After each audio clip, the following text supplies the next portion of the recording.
Querida Mareta, te escribo desde Valencia, esa tierra bañada por el sol, donde el Turia se encuentra con el mar y las huertas florecen con el esfuerzo de sus gentes.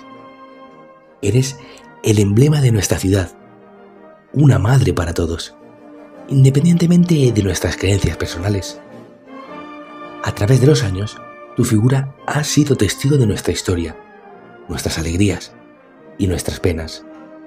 Hoy expresamos nuestro agradecimiento por ser un símbolo de unión y esperanza para los valencianos. En tus celebraciones, las calles se llenan de luz, color, vida y música, recordándonos la importancia de la comunidad, la familia y las tradiciones que nos definen y nos conectan. Que la belleza de nuestras tradiciones y el espíritu de nuestra comunidad sigan floreciendo bajo tu mirada, uniendo a las personas más